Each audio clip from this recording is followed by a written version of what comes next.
Good morning and welcome back to my channel.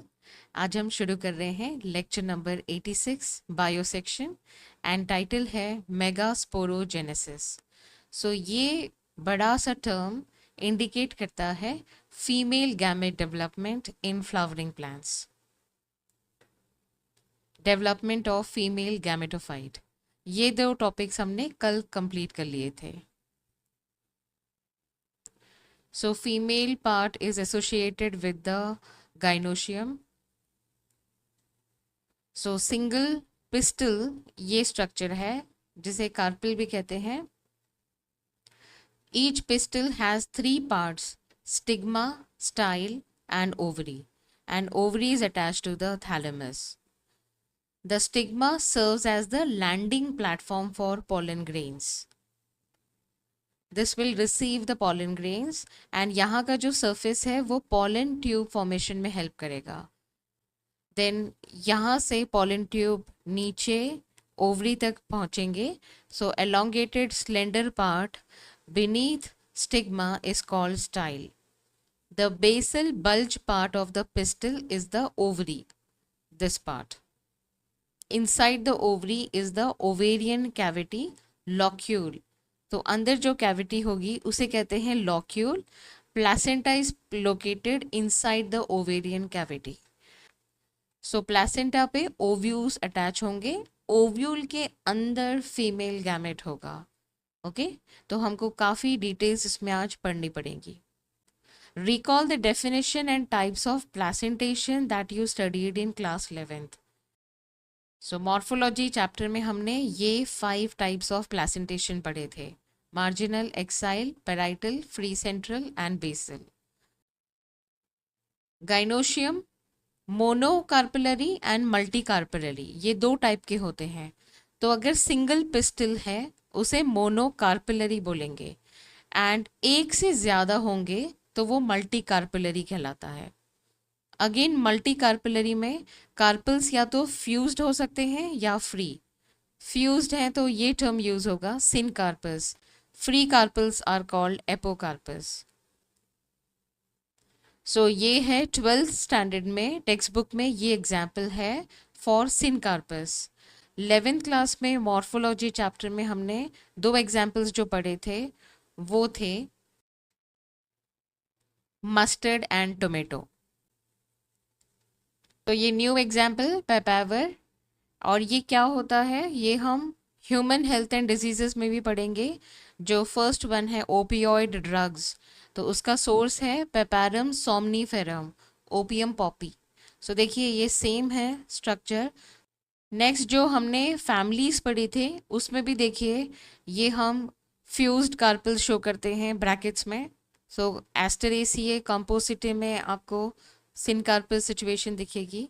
तो इन examples के basis पे भी क्वेश्चन डिजाइन हो सकते हैं नीट एग्जाम में।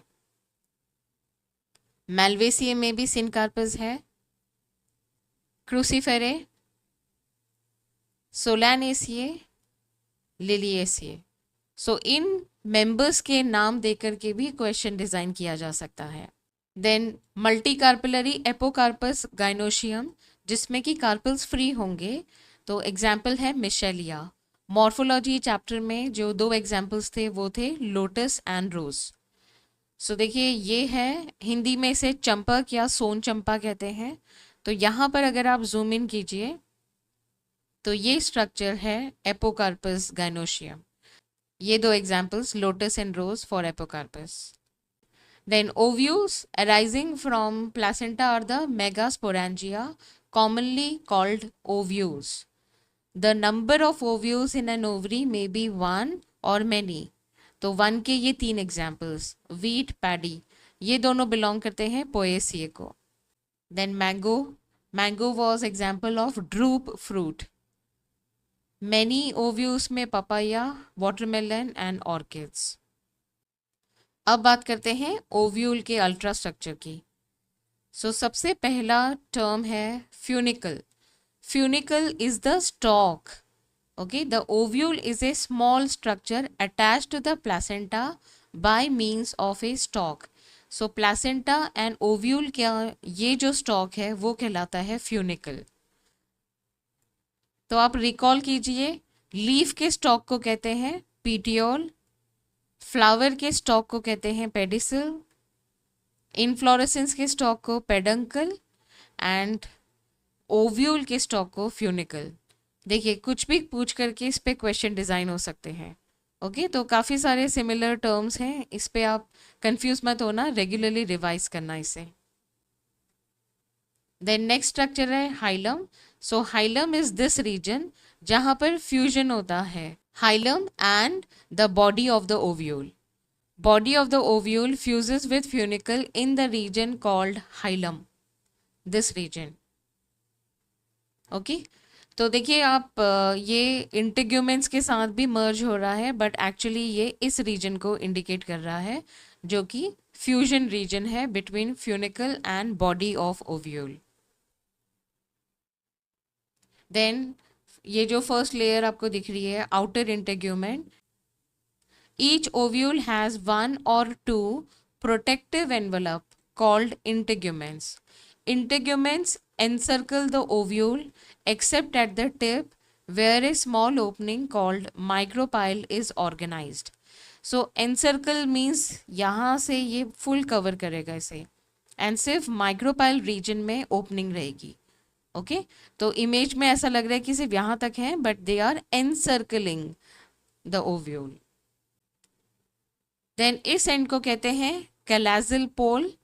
The opposite to micropylar end is called chalaza, representing the basal part of the ovule. ये basal part है। एंड कैलाजा, ये देखिए ये पॉइंट एनसीईआरटी में दिया नहीं गया है। Chalaza is the structural base where the nucellus and integuments originated. तो यहाँ से ये बनते हैं, इंटेग्यूमेंट्स भी बनेगा एंड न्यूसिलस भी बनेगा। अब न्यूसिलस क्या होता है? एम्ब्रियो सैक को, ये जो रीजन है इसे नरिशमेंट प्रोवाइड करता है न्यूसिलस।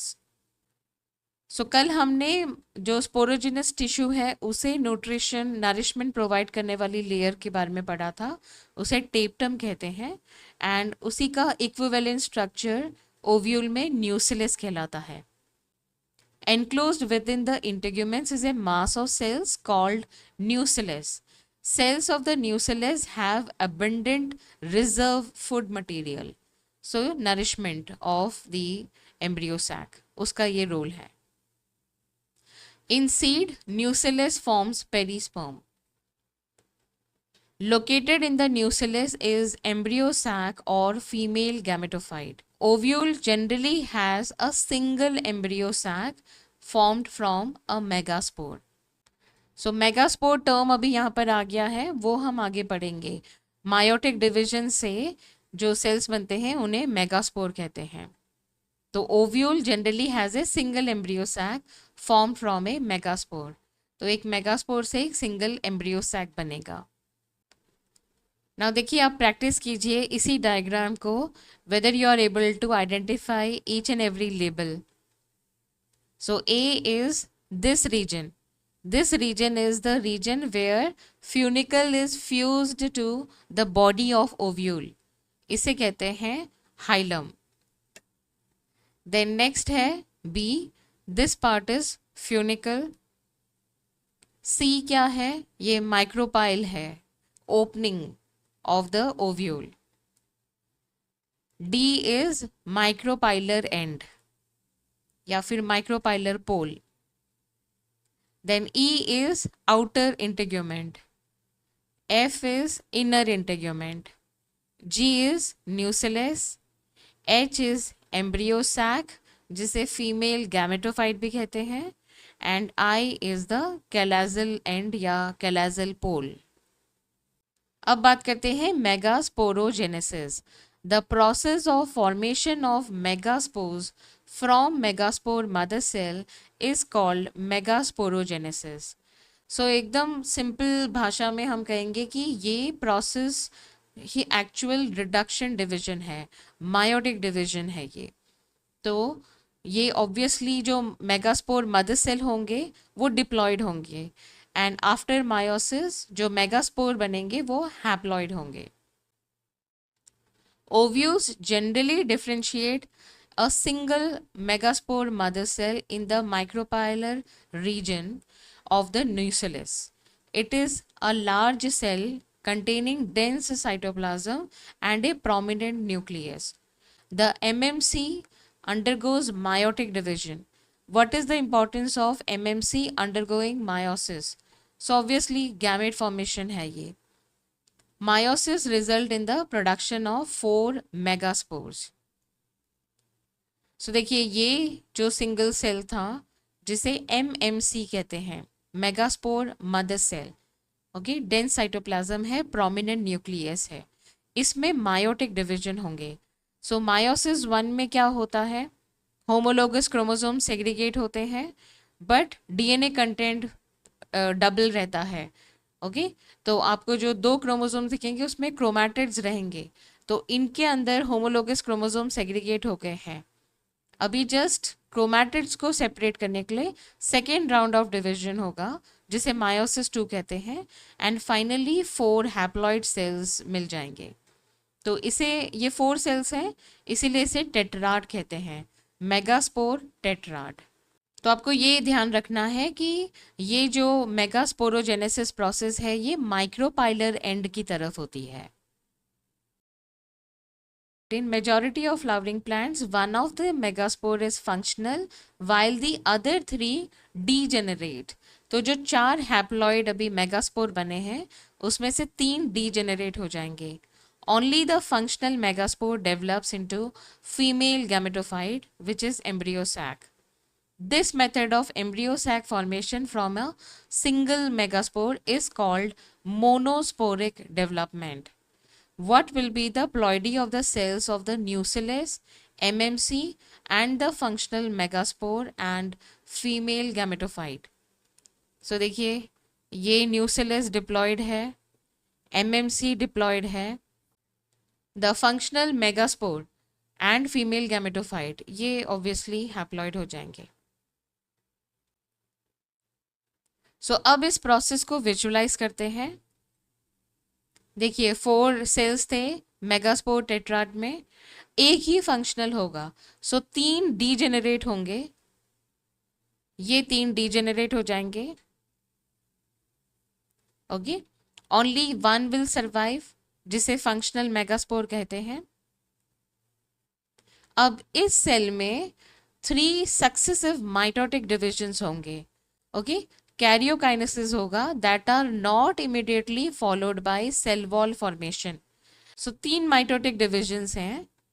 तो देखिए ये जो सेल है इसमें जो न्यूक्लियस है उसके डिवीजन होंगे, तो आपके पास first round of mitotic division के बाद 2 न्यूक्लियाई आ जाएंगे. ओके और वो सेग्रीगेट होते हैं, ऑपोजिट पोल्स की तरफ चले जाएंगे. फिर इनमें डिवीजन होगा, सो सेकेंड माइटोटिक डिवीजन होगा तो दोनों डुप्लीकेट होंगे. तो अभी 4 न्यूक्लियाई हो गए हैं. इमीडिएटली सेल वॉल फॉर्मेशन नहीं हो रहा है, इमीडिएटली साइटोकाइनेसिस नहीं हो रही है. ओके फिर थर्ड राउंड ऑफ माइटोसिस होगा तो 4 का डबल हो जाएगा, 8 न्यूक्लियाई. देखिए 8 न्यूक्लियाई, तो 1 से 2, 2 के 4 और 4 के 8 न्यूक्लियाई बन गए हैं. सो इसी प्रोसेस को अभी हम सेंटेंस में एनसीईआरटी की लाइंस में पढ़ेंगे. Embryo sac development. The nucleus of the functional megaspore divides mitotically to form 2 nuclei which move to the opposite pole forming 2 nucleate embryo sac. तो ऐसा क्वेश्चन आ सकता है कि फर्स्ट न्यूक्लियर डिवीजन के बाद एम्ब्रियो सैक में कितने न्यूक्लियाई होंगे. ओके तो आपको रीड करके उस सेंटेंस को समझना होगा कि वो क्या पूछ रहा है. तो फर्स्ट न्यूक्लियर डिवीजन के बाद 2 न्यूक्लिएट एम्ब्रियो सैक रहेगा. और आपको ये भी याद रखना है कि ये डीजेनरेट हो गए हैं 3, इसीलिए इसको मोनोस्पोरिक डेवलपमेंट कहा जाता है.